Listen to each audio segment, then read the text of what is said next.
Let Paramashiva's third eye manifest in all our third eyes. Let the Amrita pour, let the Varni open up.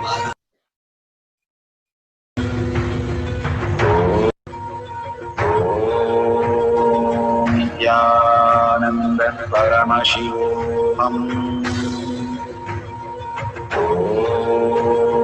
Nithyananda Paramashivoham. Nithyananda Paramashivoham. Nithyananda Paramashivoham.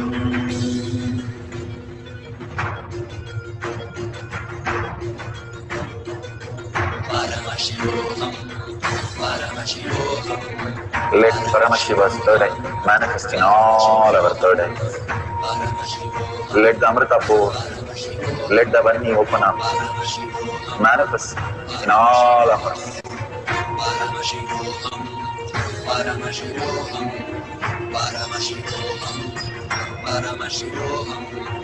Let Paramashiva overflow, manifest the powers in all our third eyes. Om Nithyananda Paramashivoham. Om Nithyananda Paramashivoham.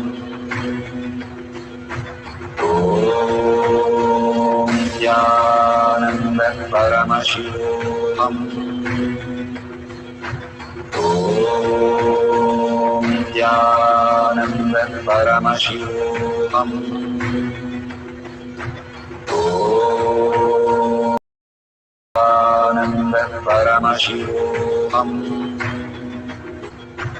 Om Nithyananda Paramashivoham. Om Nithyananda Paramashivoham. Om Nithyananda Paramashivoham. So beautiful. Whatever you are experiencing, please open your eyes and verify the battery power of the silicon. You can take simply the picture of the screenshot. Make sure there's no app running in behind, and it shows whatever it has increased. Decrease, do not take any picture because it might be running some processor, so it is decreasing the battery, but only take the increasing part as the power manifestation. If it vibrates or sends some photo or some opens the app and started playing something, please record all that to showcase to the world how Paramashiva is manifesting through you. When somebody asks Bhagwan, who is that, who are you? And Bhagwan beautifully said, other than Arunagiri Yogeshwara, I don't know who I am. He lives, breathes, and only experiences Arunagiri Yogeshwara as his reality. And when somebody asks Ramana Maharshi, who's Ramana? And he simply said, maybe the barrel will be Ramana, but he is consciousness. He is Arunachala, and he sees everything as Arunachala. Even there was a buffalo, and he asked his disciple, what do you see? He said, I see a buffalo. He tells the disciple back, hey, you are buffalo. The buffalo is Arunachala, and he is manifesting today as buffalo. And that is what they see in everyone, everybody as Paramashiva, manifesting in different forms, different ways, different reality. But they could only see Paramashiva because they live in the higher frequency as Paramashiva, as quantum, not just the physical body. They know they are also the physical body, but physical body is like a car. They just use it and then leave it. They do not get clutched with any of the things, the outer world, any of the reaction, obsessive compulsive reactionary world is not them. They live in the action world, continuously contributing to the world, contributing to everyone's life, and asking for nothing but just contributing and raising everyone to the higher frequency. Now, with the powerful space, you are Paramashiva. Let's have one more cycle, few more minutes. Collectively, let's start manifesting the powers of silicon. Sit straight with your head, neck, and spine in a straight line. Continuously chant the Mahavakya, raising your frequency with a deep listening. Listening forms the key. Your thoughts keep coming, that's no problem. Let it come. You don't engage in the thoughts. Understand? They are just a dream, which is just throwing some random thing. It's not who you are. Just be with who you are. You are Paramashiva, Parashakti. Sit with 25 heads and 75 eyes and 50 hands. Powerful that you are Paramashiva, Brahmanya Bahuputratam, Bhagavan says. You are the chosen inheritance, favorite inheritance of the cosmos. Sit as consciousness and experience consciousness manifesting through you as reality. Let's start having the second cycle. Start chanting the Mahavakya intensely with a deep listening. Nithyananda Paramashivam. Om Nithyananda Paramashivam. Om Nithyananda Paramashivam.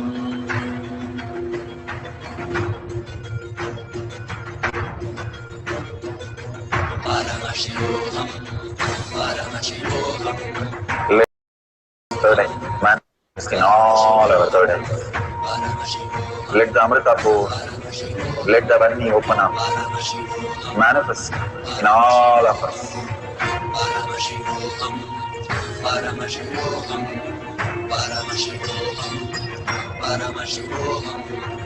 Let Paramashiva overflow, manifest the powers in all our third eye. Om Nithyananda Paramashivam. Om Nithyananda Paramashivam. Om Nithyananda Paramashivam. Om Nithyananda Paramashivam. Om Nithyananda Paramashivam. Om Nithyananda Paramashivam. Om Nithyananda Paramashivam. Om Nithyananda Paramashivam. Om Nithyananda Paramashivam. Om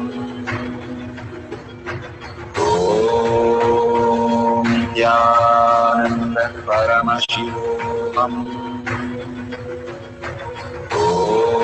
Om Nithyananda Paramashivam. Om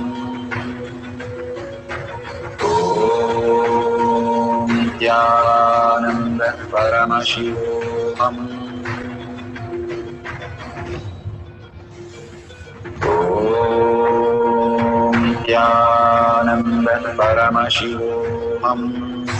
Om Nithyananda Paramashivam. Om Nithyananda Paramashivam. Om Nithyananda Paramashivam. Om Nithyananda Paramashivam. Om Nithyananda Paramashivam. Om Nithyananda Paramashivam. Om ॐ नित्यानन्द परमशिवोऽहम् ॐ नित्यानन्द परमशिवोऽहम्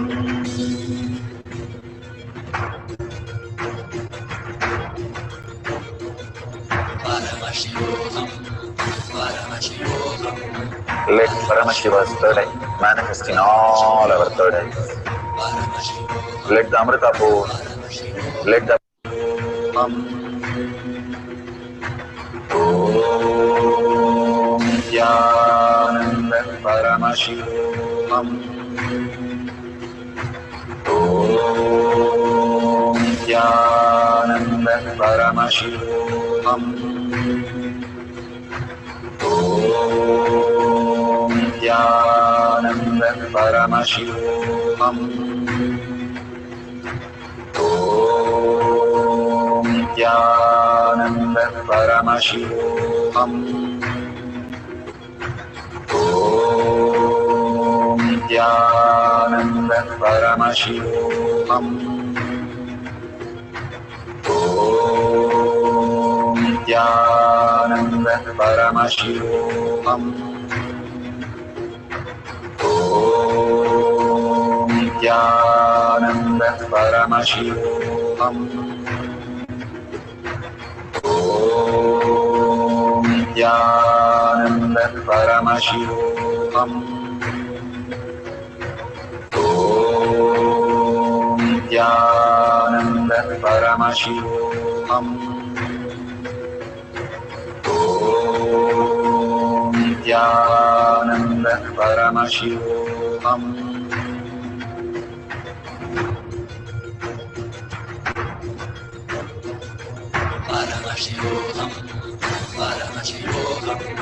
Let Paramashiva's third eye manifest in all our third eyes. Let the Amrita pour, let the Varni open up, manifest in all of us.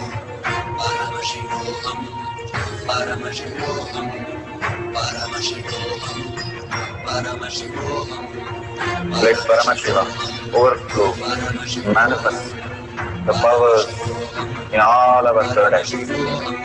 Om Nithyananda Paramashivam Om Nithyananda Paramashivam Om Nithyananda Paramashivam Om Nithyananda Paramashivam Om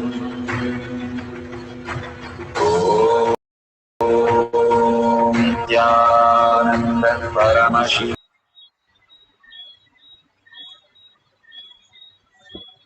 Beautiful. Slowly open your eyes. Whatever Paramashiva has shown you as experience, powerful cognition, or blessing, initiation, how your life is transforming, Bhagavan says, take your time to narrate all your experience in the social media. Please go ahead and share in tinyurl.com/powermanifestation. Bhagavan is very clearly showing us that enriching is pulling ourselves out of delusion and causing is liberation. Again and again, he's asking you to share in the social media and thank Bhagavan in each and every sharing for the greater signs that he is making us not just learn, but experientially we can see the difference happening in our life. So share all the instant how life has transformed, improved in whatever ways you have experienced. These are not just the 40 minutes class, not just collective integrity, but it transforms your life. And share that again and again, tag it to your friends and family, real instant, authentic instant, so that the world will start recognizing Paramashiva is real and you will recognize Paramashiva is real. So let's surrender all this powerful cognition, power manifestation to Bhagwan's lotus feet in deep gratitude and thanking Bhagwan again and again in such a beautiful space that he is showering on us. Thanks all of you, thanking all of you here in the social media for holding this collective integrity and manifesting powers every single day. And with the deep gratitude, holding Paramashiva is real in my thought, in my word, in my actions, in seeing everything as Paramashiva as my reality. Holding this powerful cognition, let's end with the Purna Mantra. One more thing, if you want to contribute, you can click on the $sign and offer to Kailasa. Whatever you want, you can offer to Kailasa. Simply brings Kailasa to your inner space. By offering and contributing, we build Kailasa that Paramashiva is real. So go ahead, you can click on the $sign. Now let's end the session with the deep gratitude and earning Paramashiva is real and thanking Bhagwan. Om Purnamada Purnamidam Purna Purnamudashyate Purnasya Purnamadaya Purnamevavashishyate. Om Shanti Shanti Shanti. Hari Om Tat Sat Sarvam Bhagavate Sri Nithyananda Paramashivam Paduka Arpanamastu. Om Nithyanandam. Thank you so much. See you at 6 p.m. IST time. In the Zoom session, you can log in through eKailasha and participate in the Zoom where you can interact and manifest powers of Paramashiva. Thank you, Nithyanandam.